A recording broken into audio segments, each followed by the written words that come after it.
Hello and welcome to another episode of An Explanation. I'm Christoforou, and today we cover the topic of social poverty. Now, it's a characteristic phrase, but what is social poverty? So we're going to cover safety, health and well-being, and no other better person to do is alongside me, Father Bob Maguire. Oh, who has lasted for 84 and 3/4 years. Well, you're doing very well. Whatever about well-being. Did I eat me rhubarb? I think they used to tell us to eat rhubarb in the old days. Now, social poverty.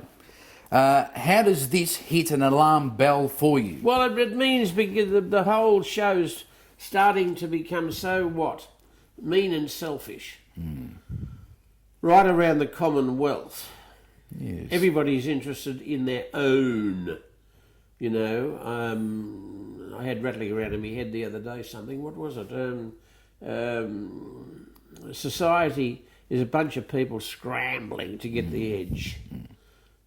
Community is a bunch of people scrambling to share the edge. Now, that's where we have to end up, hopefully. In fact, in the beginning with the Constitution being that piece of paper that all nations apparently have, we decided to form a commonwealth, which is a nice term, you know. Now, you told me the Commonwealth have picked up their game because they used to be about us and now we've come to we. So can you elaborate on the sense of unity? Oh, there's no longer them and us, but we. Well, that's but I mean, look, it's up and down like that. It's a bit of a graph. You have a war, WW2. The enemy's coming to take you away.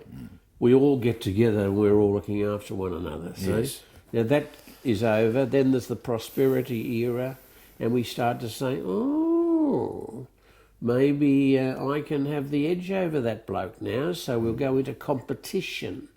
That goes on, then you end up with another war, the Vietnam War, the Korean War, the Vietnam War. We're back in it together, we must look after one another. However, we don't do... As a result of that, you've got all kinds of people go to war. When they come back, they're ignored. Now, that's not nice. Mental health, physical health, even identity, you know. Where were you in the war? The sense of a commonwealth would mean that we look out for one another first. Yes. Yeah? Not look out for ourselves first. Now, that's a big call, see? I mean, it helps... I've got an edge because, in fact, I'm one of those. Can we mention it on? Yeah, go ahead. A Christian. Yeah. And the founder of the firm, you see, said that we've got to put others first. We have to. Well, yeah, I know we have to, but we won't. Politically, we won't just now. Why, though? Why do you think? Because, you see, the political parties have got their own narrow view. If there's capitalism, it's got the narrow view that we've all got to go and make $1 first, and then have social welfare second. Okay. If you're a socialist, allegedly, all for one and one for all, we will all share the pie together. However, even that's an ideal that's very difficult in socialist countries to make sure that happens, because there's always bureaucrats and people with paid jobs who end up saying, excuse me, we'll pay ourselves first, then we'll give... It's going on now in your Commonwealth of Australia and our state of Victoria, when we know, after 40 years of analysis... Yes. Not research, because we don't have to do research in this place after 40 years, because we've lived here for 40 years. We know that the locals, and we know that a lot of them cannot afford Mikey. They can't afford... I know, it's either Macca's. It is either medicine or something. You see now... Or sausages. Yeah. But I mean, you see, that's... in my day in the 40s, of course, people would say, oh, Jesus, I mean, you know, don't complain because we're lucky to have a bloody country that hasn't been invaded. let alone have food. Well, we have. In terms of invasion, we talk about wars briefly just a second ago. I think it's a psychological war on the people's thinking. Well, we're back to them and us. Yes, we're back to them and us, and it suits apparently. Well, if you want to be dramatic, you call it the dark side. But if you want to be less than dramatic, you'll call it what? Both sides of the political spectrum or something. That there is them and us. Now, unfortunately, the last election did in fact run on fear that the Socialist Party was going to make life terribly difficult for the millennials. Yes. Terribly hard for them to save money for their house, to save money for their, end of life expenses and all that stuff. Now, that was a scare tactic and they got away with it. You see what I mean? Well, in terms of financial aspects, and this links in again with well-being of humanity, and in terms of marriages, I'm pulling up a stat now, around 42%. So that's 1 in 3 marriages in Australia only lasts 12.4 years in terms of why. It's too hard. The causes of financial stress, it's too hard. social engagement with their partners, and the kids not also having a family at home makes it hard for the parents to stay at home because... Why? Is because they have to go and work. Yeah, you've got to go and work. And oftentimes you've got to go and work far away from home. And you see, once you fill that motoring car up with petrol, how much is it, $100 or something? Now you'll be up for $70-$80 a week. True. Yeah, I mean, the working class find that very extremely difficult to do that twice a week or whatever. And then you end up with the kids, Mum, can we have... No, sorry, we haven't got enough money for petrol and Macca's. Oh, and then you end up with the dress code and all the rest of it. Kids go to school, they don't look as neat and tidy as other kids. We had an example recently of a kid, year 11 or something, going to the formal working class person. Frantically, not really, that's unfair, concerned about he won't look as good as all the others. You see? Now, when you're 15, 16 or something, you need to feel that you're looking as good as everybody else. Now, it's immature, but that's what's been 15 years of old is. That's right. You know what I mean? Now, I know for a fact many people that send their kids to school, they come home and say, look, a lot of the kids go to school and their lunch boxes are empty because the families can't afford to support their kids. See? Now, they rely on the school to give the kids food. Yeah. Well, I know the other day we had a gathering of Croatian motorcycle riders who brought blankets and things to our place to give away to the poor, which reminded me of the New Zealand experience. There was a show actually on the television of motorcycle riders in New Zealand, tough bikers, bikees even, who said, listen, we better start doing something to show another side of our cult. Yeah, well, and that is, they ended up delivering breakfasts to kids in local schools. See what I mean? See, that's what we want. And to be seen, the tattooed, the Harley Davidson out the front. What are they doing here? They must be here to cause trouble. No, they're not. They're here to help the children who they know are not able to afford to have breakfast before they come to school. See, the innocent victims get persecuted. Yeah. Now, for instance, now in the recent news with John Sector, right? The union were behind the Labor Party. Yeah. Now, that's just what I'm saying as an example. Yeah. 1 minute you're for the people, the next minute you're getting stabbed in the back for doing the right thing, that you believe we have to stand up for our rights. Yeah. So, your unions were created by the Australians 100 years ago, and You see, you don't even have But we feel alone. The unions feel alone. Now, I'm not just talking about construction unions. No, I'm talking all about teacher unions, Yes, fire yes, brigade yes, unions, yes. the whole abroad. Yes, well, it was meant to be, you see, a balance. Because you had the capitalists who had power of their own. They were better educated. They knew how to organise and manage. They had the skills. Then you had the underclass, or the working class even, who never had those skills naturally. But they're caught up a bit because of public education and all that kind of thing. But still, they haven't got the edge when it comes to getting an advantage. You see, now when you're poor, you need an advantage, something or other, which is, I don't know, I mean, even to be a performer. You see, oftentimes gives you the edge because you can go and do stunts, you can go and do acts, you can go and do whatever it is. Even the lovely cameraman, have a look at him. You see what I mean? It's the art. Yeah, he's very... It's the art of the camera. Yeah. See, if you said to me, go and run the camera, I wouldn't know which end of the camera to... You see what I mean? So it's an art he's got. And he can maybe feed his family. That's right. Because of the trade.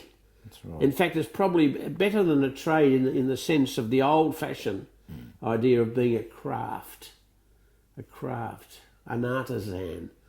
So it's a work of art. It's not just hammers and nails and, you know. Yes. Anyway, I mean, we hope with kids... my theory was that if we can keep them at school, I watched the other day, lots and lots of little kids playing football down South Melbourne District Football Club. Yes. They're all over the place, hundreds of them. And I said to a bloke beside me, I said, I'll bet you that in fact any kid who's out there playing football at the weekend will not be appearing in court on Monday. Because he will have an allegiance to a wider group, and that will save him from feeling sad about, you know, the world in which we live, yes. and then changing from feeling sad to thinking mad. You see, there's nothing here for me. That's a mad thought, because there's always something there to remind me. Who sang that? There's always something there to remind me. And then the third, what's the third one? Bad. Now, we've got to try to work backwards and tackle what? The predicament of community chaos, the collapse of our community into a society again. Yes. We can't afford that again. We've got to try to build social engagement. Yeah. Now, build one. Go ahead. One person at a time. Yes. We are the living bricks. Do you remember you're a Trojan? Are you a Trojan? No, you're a Cypriot. Cypriot. In the old days, the Trojans, somebody said, oh my God, the enemy's coming, we need walls. And they said, no, we don't need bloody walls. He said, we, the citizens of Troy, are in fact the walls. Living walls, you see? And then, of course, you'll remind us the tragedy of the wooden horse. Yeah, we all know what happened which breached there. the wall. So they brought the bloody thing in. Oh, see what I mean? And the enemy jumped out of it. Now, that's what often you'll have to... The next episode of Explanation Trojan may horse. well be about, you see, have we got a Trojan horse within the walls of our own Commonwealth? See, there you go.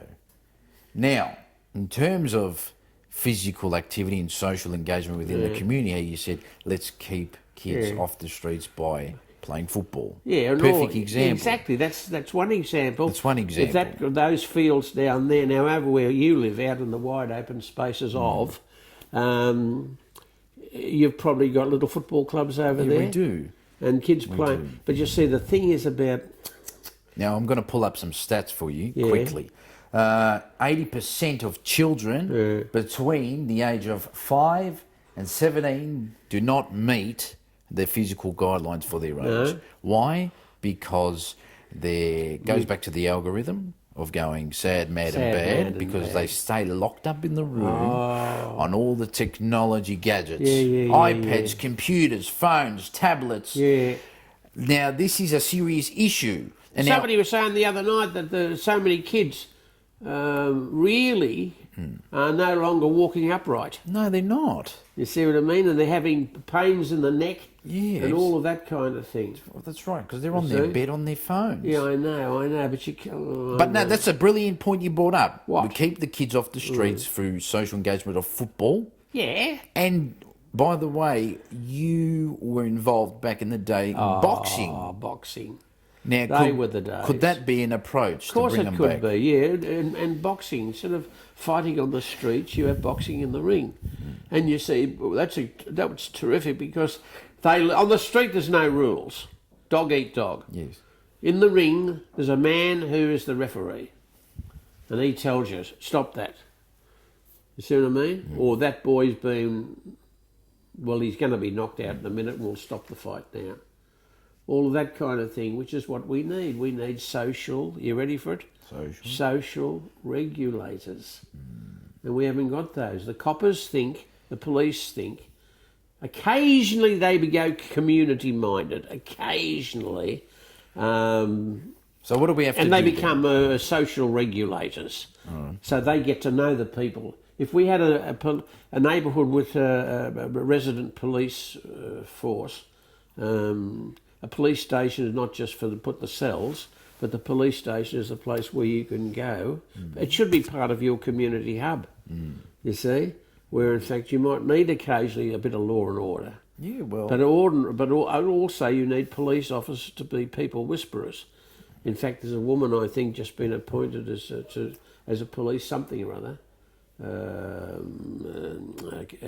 Somebody who will soften the image of the police as running around with truncheons and beating people over the head. We need law and order. We need law enforcement, but we also need to accept responsibility for our own actions as a community, and that's because back to the origins of this whole explanation thing, we need a dreaming, we need a tribe, and we need elders. Until we get those three, and guess what, folks? Ta-da! We should be inheriting that with respect to the original owners who've got dreaming, tribe, and elders. That's right. And that's what we need. You know what I mean? In the whatever you're going to call the community, non-Aboriginal, well, whatever we are, we're the settler community. You know, we came here in the tall bloody ships and... So social well-being and social poverty connects and interfaces as one. Yeah. Now, since the stats I've just pulled up, and I've only pulled up a couple of stats, they're dramatic and critical, and we're heading more and more in danger. Yeah. So the key is the people up top, they don't give a rat's. The people down below... Well, they can't if they don't know people. That's what your next series is going to be on, Invisible People. That's right. Because not only will you be talking about stats, oh, by the way, we've got stats here. We're going to go and see. Yeah, we'll have the little, what is it, GIF? A GIF. A little talking thing where somebody says, oh, hello, yes, I've been on the street for 14 years. Yeah. I happened to be, once upon a time, the conductor of the Melbourne Symphony Orchestra, and I fell on hard times. Thank you. No, it's a marvellous thing. See? It's a marvellous Because thing. we're human beings, we need not only to see, but to hear. Oh, she speaks nicely. Yeah, well, just because she looks like, you know what, doesn't mean that she hasn't got a nice thought in her head or a sound in her mouth. That's right. Yeah. No, that's... well, it suits me also as a... Can I mention it? No, go ahead. A covert Christian. Don't judge a book by its cover. You know what I mean? It's because you had your Jesus running around the place and everybody said, oh, he's special. Guess what? He might even be the Son of God. He said, shh, God, leave that alone. Don't keep running around telling people I'm the Son of God, because you'll frighten the tripe out of them.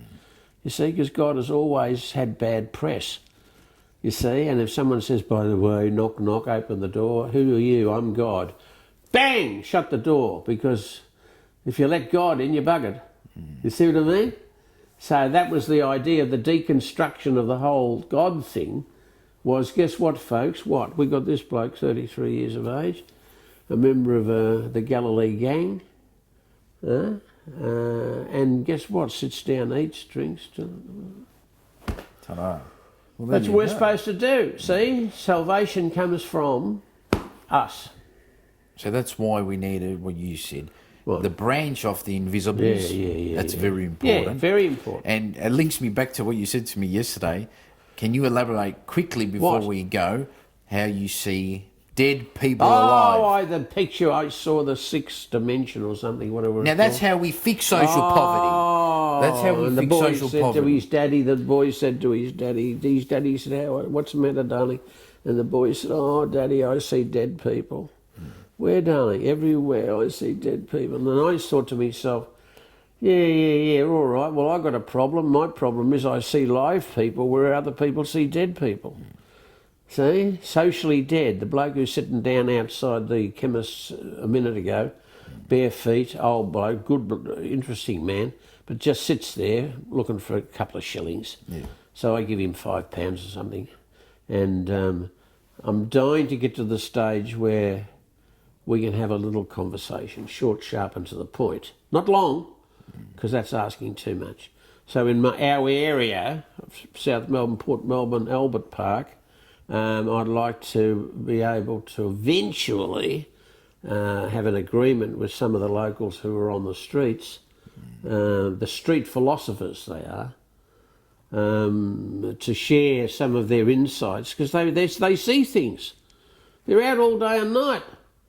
Like the bloke who was living in the park, down at Albert Park, and I said, "Oh, look at all these people over there. They got look at that lovely motel." I said, "They've got 5-star accommodation." He said, "That's nothing." He said, "I got a 1-million-star accommodation, looking up at the sky." So isn't that nice? Yeah. Okay, philosophy. It's beautiful. Oh yeah. So social poverty. It's going to be a big uphill Social battle. poverty. It's going to be a big uphill Social battle. poverty is imposed, not chosen. Okay. Oh yeah. There's a thing in the paper today about public housing and how we're all doing stats over public housing, and then somebody, some statistician, will be saying how many people in public housing, in fact, end up in domestic violence and all that kind of thing. You see. So community engagement for social poverty to tackle the issue. Community engagement. Start making the youngful youth that are struggling. We have to uplift them. Bring them back onto the streets.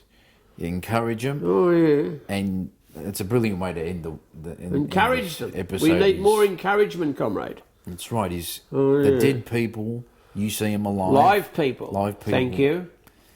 It's a very good phrase you came up with. Well, it is a bit spooky, but I mean, it suits me because I'm spooky myself. No, but what you're doing is creating and engaging attention. Yeah. And that's what we need to do. And a new vocabulary. Yeah, that's right. We need a new vocabulary, you see, otherwise we're going to the slippery slope down into that bloody pit of talking all the time about profits and losses. Now, I'm scared where we're heading because if the rates are increasing by this much, in 5 to 10 years' time, our communities will be just in danger. So thank you for your time, Father. Thank you, comrade. And thank you for tuning in to another episode of An Explanation. Yes. We covered briefly of social poverty. Now, it's up to us to do something about it, and we have to. Yes. And we'll continue the hard yakka, Father. Yeah. So thank you, and see you next time. That's a nice word, yakka. Yakka's an old Aussie word. Yeah. Thank you.